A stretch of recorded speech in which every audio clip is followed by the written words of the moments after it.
Hürmetli vatandaş, endi tövendeki leksiyaga sizlarning dikkat qilishga chaqiramiz vatandaş. Bu leksiya ayte zor mazmunliq leksiya endi hozir bu Amerikada o'tkazilayotgan Jungo Amerika ichki davlat suhbatining mazmunlariga munosabatli leksiya. Mavzu bunda. Jungoning islohot ishini echib yetishi eng oxirgi bir yo'l musofasi. Hakikaten Amerika'ya tayinadigan bo'ldi. Mavzuga diqqat qiling. Mavzuli xabar 2-ayning 21-kuni Fransiya xalqaro radio stansiyasida e'lon qilindi xabar. Bunda boshlanadi. Amerika Jungo savdo urushi yaqindan beri pasayish holati ko'rildi. Bu hol ichki tashqi jihati kam diqqat qo'zg'adi. Bugun Jungo'ni kuzatuvchilar ko'pchilikka Amerika Jungo savdo urushining yaqinqi ahvolini tahlil qilib tanishtiramiz. Beijing Yer shari vaqt gazeti obzorida bunday ko'rsatdi. Yo'qi, mush ayning 21-22 kunlari Amerikani ziyorat qiladi. Yuqori darajaliklar savdo suhbatini davomlashtirdi. Onun zimmisida bir amal, ya'ni Xi Jinpingning alayida elchi degan bir amal ko'paydi.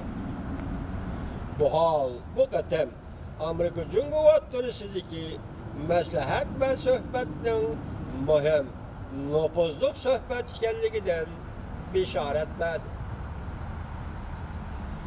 Amerika Jungo savdo urushi boshlangandan hozirgacha bo'lgan jarayonni eslasak, haqiqatan marafonchi yugurish musobaqasiga o'xshasak bo'ladi.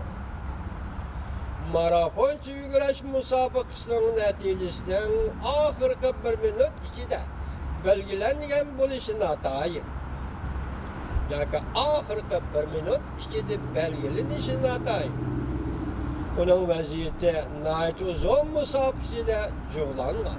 Marafonchi urushning oxirgi natijasi nayt uzun musobaqasida jug'langan. Amerika Jungo savdo urushi tarixda aslo ko'rilmagan zo'r ko'lamli savdo urushidir. İki taraf o'zaro kuch va irodasini oshkorladi. Amerika oldirab askar chekindirmadi. Jungo bu undaq o'ng'ayla og'dirilib ketmadi. Savdo urushining uzun muddatdan beri protokoli her iki taraf yengilguchi bo'lib, bu qoidalarning quruq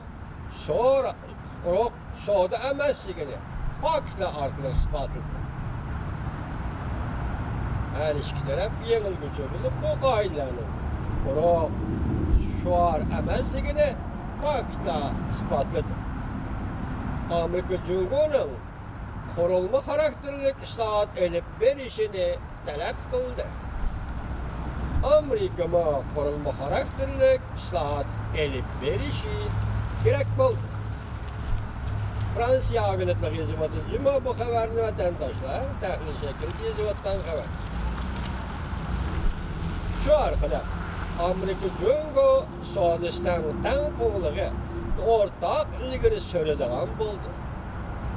Jungo taraf elib boradigan qurilma xarakterli islohot berib taqiladigan ish Amerika Jungo iqtisod savdo hamkorligini davr qilishga berib taqiladi, berib chetiladi.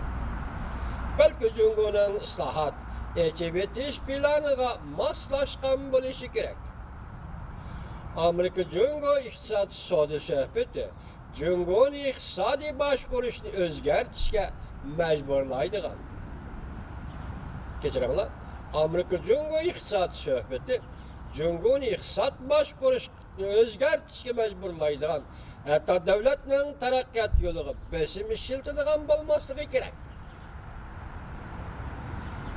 Singapur shahar gazeti Xi Jinpingning obzorida kechiringlar.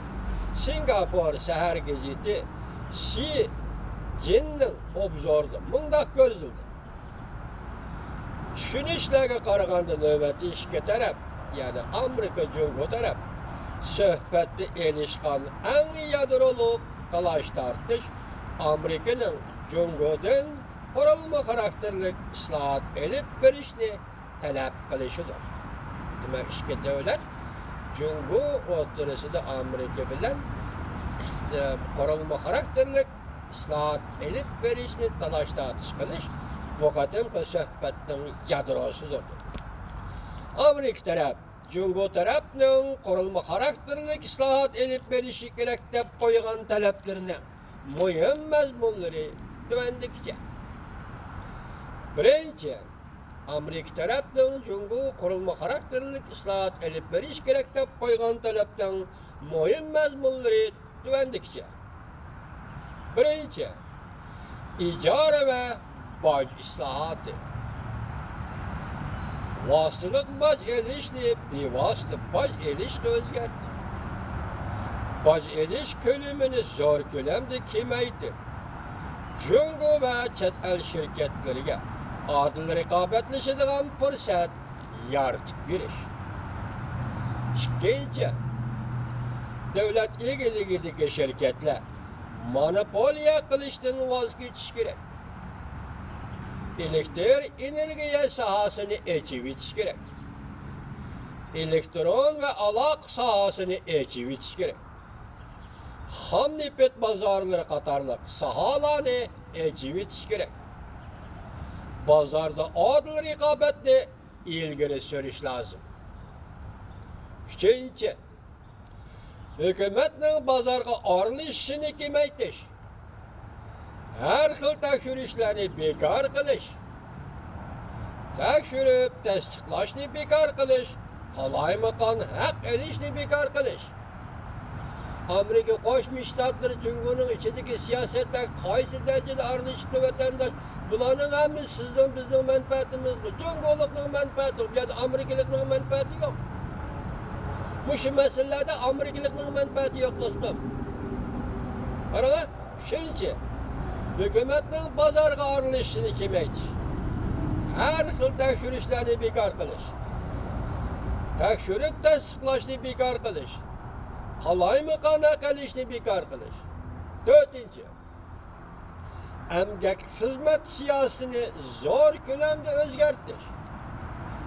İnsaniyet eğer azatlık degan so'zning ma'nosi nuqul va saf va poklikni qo'g'lashadigan bo'lsa, azatlikning ma'nosi do'stim emgakning haqiqiy ma'noda ozod bo'lishidir. Ya'ni emgakning erkin emgak bo'lishidir. Xitoyda bunday ish yo'q. Hozir Amerika Qo'shma Shtatlari nima deydi? Emgak xizmat siyosatini zo'r ko'lamda o'zgartirish, maoshni o'stirish, İşçilar Soyuzining mustaqil mavjud bo'lib turishiga yo'l qo'yish va mustaqil faoliyat qilishiga yo'l qo'yish. Xitoy tilidagi Gongxoy, İşçilar Soyuzi yoki ishchilar uyushmasi Uyg'ur tilida bularning mustaqil bo'lib turishiga yo'l qo'yish. Oxiri tahlil qilaylik. 5. Mukammal patent huquqini qo'g'dash, ya'ni aqliy mulk huquqini qo'g'dash. Sistemimizni barpo qilish.